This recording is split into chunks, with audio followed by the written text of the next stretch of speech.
미국 항공 비즈니스석은 어떤지 궁금하지 않으신가요?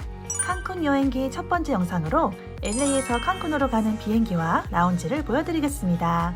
LA에서 칸쿤까지 가는 비행편은 꽤 많은 편인데요. 알래스카 항공, 유나이티드 항공, 그리고 델타 항공까지 이렇게 세 항공사가 하루에 한두 편씩 운항합니다. 4~5시간이 걸리는 국제선이지만 운항편이 많아서 유상 발권이 왕복 300~400불 정도로 그리 비싸진 않습니다. 그래서인지 세 항공사 모두 마일리지 발권의 가성비가 좋지 않아서 이 구간은 마일리지로 가시는 건 추천드리지 않습니다. 그래서 저희도 이번에 마일리지를 사용하지 않고 현금으로 비즈니스석을 발권했는데요. 저희가 갔었던 지난 10월엔 왕복 1,200불 정도였는데 올해 3월 기준으론 800에서 1,000불 정도로 가격이 많이 내려갔네요. 저희는 델타 항공을 이용했고 델타 항공은 LAX 3터미널을 사용합니다. 3터미널에는 델타 스카이 클럽이라는 라운지가 있는데요. 이곳은 2023년 비즈니스 트래블러가 선정한 국내 최고의 라운지입니다. 미국에 있는 항공사 라운지는 아시아권 라운지에 비해 다소 부족하다는 평이 많은데 최고의 라운지로 선정된 곳은 어떤지 궁금해서 들러봤습니다. 델타 스카이 클럽 라운지를 이용하시려면 아메리칸 익스프레스 플래티넘 카드나 델타 스카이 마일즈 리저브 카드를 갖고 계시면 가능하고요. 멕시코행 비즈니스석 승객 중 델타 항공 골드 회원 이상의 경우에도 입장 가능합니다. 일반적으로 신용카드 혜택으로 따라오는 PP카드로 많은 라운지 입장이 가능한데요. 이 라운지는 PP카드로 입장할 수 없고 앞서 말씀드렸듯이 비즈니스석 승객이라도 무조건 라운지를 이용할 수 있는 게 아니라 골드 회원 이상만 가능하기 때문에 이 점 유의하시면 좋을 것 같습니다. 저희는 다행히 아멕스 플래티넘 카드가 있어서 이용할 수 있었는데요. 같이 여행하는 가족들은 해당 조건에 맞지 않아서 잠시 이별해야 했습니다. 안으로 들어가니 많은 사람들로 북적거렸고 자리도 겨우 잡았습니다. 그동안 경험해본 미국 항공 라운지와 비교했을 때 인테리어가 굉장히 깔끔하고 고급스러웠고요. 바 테이블과 창가 좌석, TV를 볼 수 있는 공간과 조용히 쉴 수 있는 개인 부스까지 용도별로 다양하게 준비되어 있는 점이 좋았습니다. 특히 실외로도 나갈 수 있는데 이곳에도 바가 있어서 칵테일 한잔하면서 비행기가 이착륙하는 모습을 볼 수 있다는 점도 좋았습니다. 바에는 주류 메뉴가 굉장히 다양했고요. 음식 종류도 다른 라운지에 비해 많은 편이었습니다. 무엇보다 즉석에서 바로 요리해주는 핫푸드 섹션이 인상적이었는데요.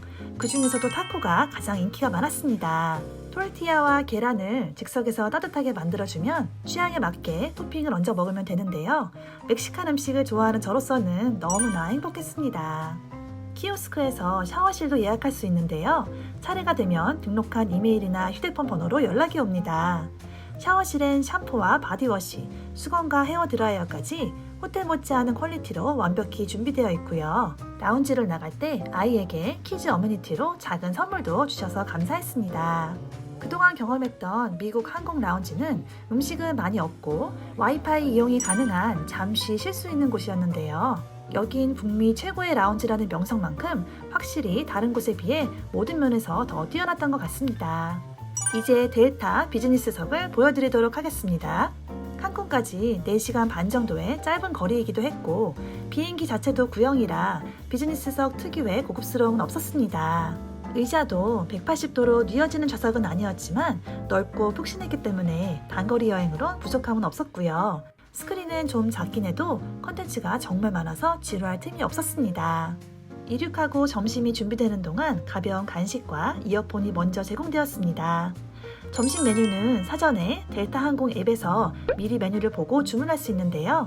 저희 세 식구가 시킨 메뉴는 라자니아와 미트볼, 그리고 치킨 샐러드였고요. 사이드로 과일이나 샐러드, 그리고 쿠키가 함께 나왔습니다. 비주얼이 아주 훌륭하진 않았지만 개인적으론 양도 적당하다는 생각이 들었고 그리고 특히 라자냐가 굉장히 맛있어서 저는 만족스럽게 점심을 즐겼습니다. 화장실은 비즈니스석이라고 해서 특별히 더 넓다거나 하진 않았고요. 이코노미석에 있는 일반적인 화장실과 크게 다르지 않았습니다. 한국에서 칸쿤까지 마일리지로 갈 수 있는지 궁금하신 분들도 계실 것 같은데요. 지난 영상에서 말씀드린 것처럼 저희는 인천 LA는 마일리지로 아시아나 비즈니스석을 왕복으로 예약했고 LA 칸쿤 구간은 현금으로 따로 발권했습니다. 하지만 만약 경유지에서 따로 시간을 보내지 않고 칸쿤으로 바로 갈 경우엔 마일리지로 비교적 저렴하게 비즈니스석을 발권할 수 있는 방법이 있는데요. 한 예로 인천 LA 구간은 아시아나 항공, LA 칸쿤 구간은 유나이티드 항공편을 에어로플랜 마일리지를 구입해서 발권할 수 있습니다. 비즈니스석 왕복의 경우 17만 5천 마일이 필요하고 이만큼의 마일리지를 100% 추가 증정 프로모션 시에 구입할 경우 2,300불에 예약할 수 있습니다. 세금과 유류 할증료를 더하면 총 2,500불 정도 되는데요. 유상 발권의 경우 5,000불이 넘기 때문에 절반가량 싸게 예약할 수 있는 셈입니다. 최근엔 미국까지 가는 비즈니스석 자리를 찾는 게 많이 어려워져서 예약이 쉽지 않지만 이런 방법이 있다는 건 알고 계시면 좋을 것 같습니다. 델타항공 비즈니스석과 라운지 정보는 여기서 마치고요. 다음 영상에선 신혼여행이나 가족여행으로 많이 가시는 스칼렛 호텔 후기로 찾아뵙겠습니다. 시청해주셔서 감사합니다. 이게 다 씻을 거야. 시라 거기 안에 푸시팝도 있었어? 귀여운 거. 귀여운 거. 이야 일단 서비스 좋은데? 웬일이지? 시라 올 때는 아빠랑 타자. 다시 돌아올 때는 왜? 어? 아빠 옆에 타자. 다음번에는 괜찮지? 아빠 왜? 이렇게 놀아줄게. 지금 왜? 지금은 아빠 허리 아파서. 엄마랑 제 따라라. 시라 너 좋아하는 거 다 있다. 사실 조랑이랑. 실 아니면 이모 옆에 앉을래? 이모 옆에 앉을래? 아니. 무슨 말이지?